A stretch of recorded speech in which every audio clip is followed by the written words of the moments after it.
Hello, I just made some 90-second bread. It is Thursday. I'm hungry, so I make me an egg, bacon, and cheese sandwich, but y'all know I'm on keto, so I found this 90-second bread recipe. So basically, you get like a dish. I have one of these. You put 3 tablespoons of almond flour. I put 1/4 of a teaspoon of baking powder. A tablespoon of butter. You want to put the butter in the dish and melt it first, and then dump your 3 tablespoons of almond powder. I put 1/4 of a teaspoon of baking powder,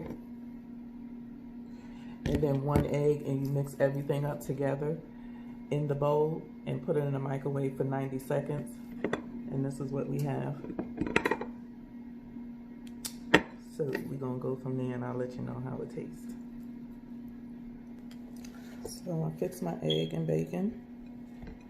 This is how it looked. I toasted it on both sides.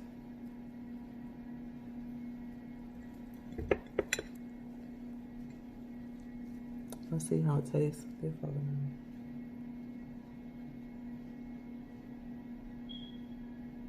I had to pray first.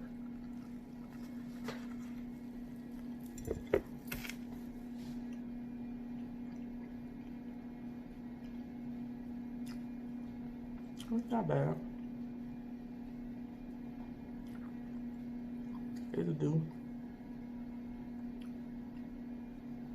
In fact, probably could add a little salt and pepper to it, maybe. But it's not bad for a keto person. I'll play around with it some more and see what it do. These. I'm ending my night with a smoothie. I wasn't really in the best mood today. I'm feeling good. So for dinner, I had a sausage, a pork sausage, and I did eat it on a regular bun. I really didn't care. And now I'm ending my night with a smoothie and taking my supplements. So these are my collagen pills. These things are like horse pills, so I have to cut them up to get them down. And I got 6 of my chlorella pills, and then my vitamin D pill, and I drank my vitamin C while I was downstairs. So that's it for the day. That's all I got for you. A good smoothie and my vitamins. Y'all have a good night. Hope everybody have a good day tomorrow, Friday. Peace.